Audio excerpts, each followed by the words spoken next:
Hi, everyone.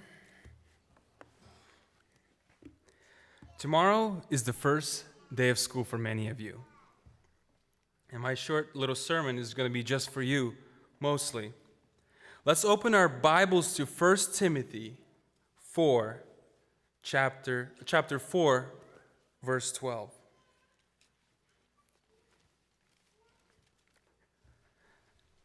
Let no one despise your youth, but be an example to the believers in word, in conduct, in love, in spirit, in faith, and in purity.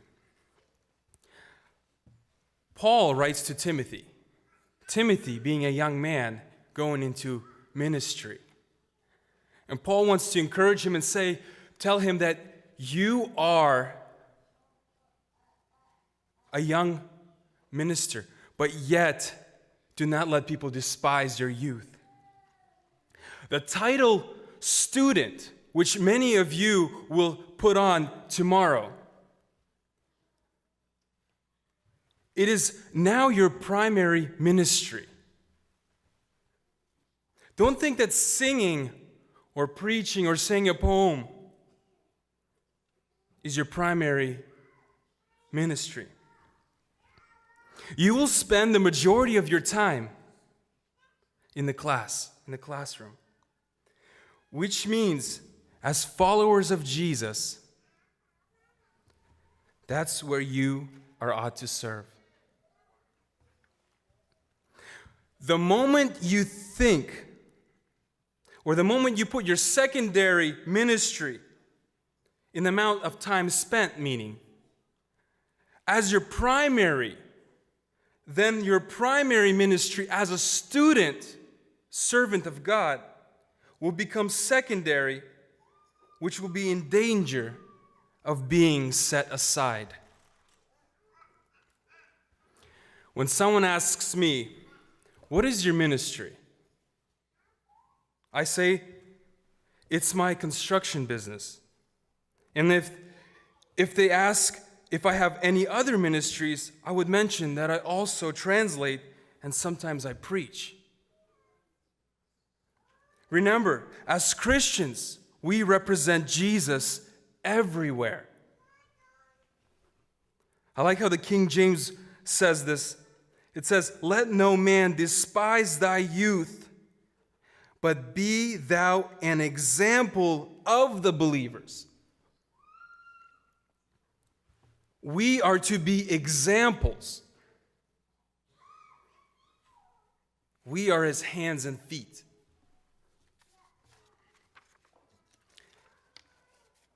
Another dangerous thing in school, especially in school, it's dangerous everywhere, but specifically in school, a religious life is dangerous.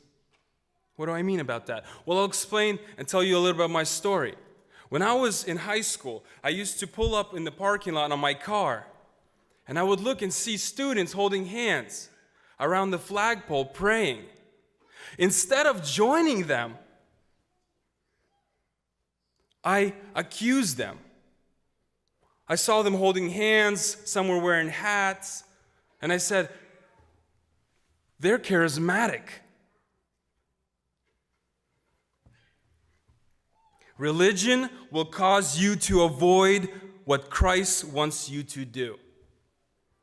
Let me say that again. Religion will cause you to avoid what Christ wants you to do. I was religious, which paralyzed me from doing work of Jesus. I avoided to pray with the students because I was religious and misjudged them and misjudged the work of God.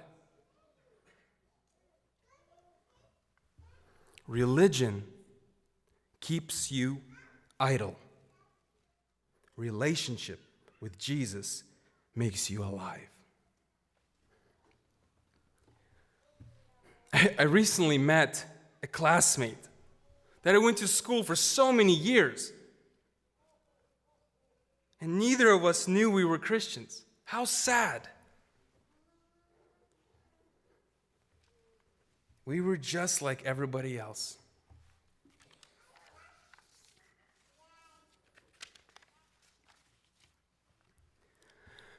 So I said to myself, not too long ago, I said to myself, if I could go back to my school,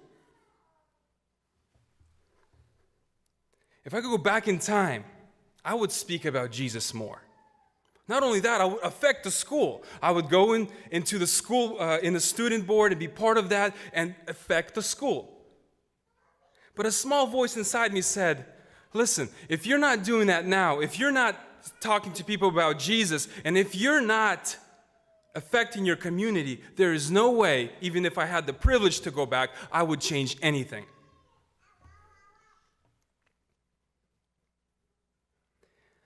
That's why the time is now. The time is now. So I missed that opportunity in school, but I still have the opportunity to make a difference in the community I live in now. But I'm speaking to you guys who are going to school.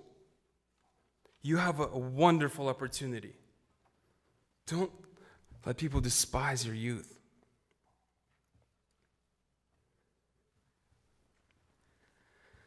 So in conclusion, I would like to tell you that the most important part, first of all, you can do is read your Bibles. That is the most important part you can do. Another option which I'm helping you in is that there is a book called the Life Book.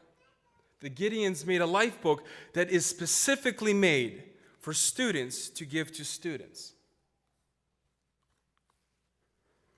There's going to be a short video after my sermon that will describe this more, and then the website in the back will have actually more videos on exactly how you can do that in school. Other ways we can be influenced in our schools is to pray. How we can influence our schools by praying. We could get a group of people, we could join other churches and pray every morning. Find that group of students that pray and meet them and pray with them. Get a yearbook. Pray for every name you see in the yearbook. Another example I heard from a janitor who walked the halls and prayed for every single locker for years until revival broke out in that school. Don't waste your time. If we are children of God, we are called to be the light, which means we have to be influencers. Move to the offense rather than stand on the defense.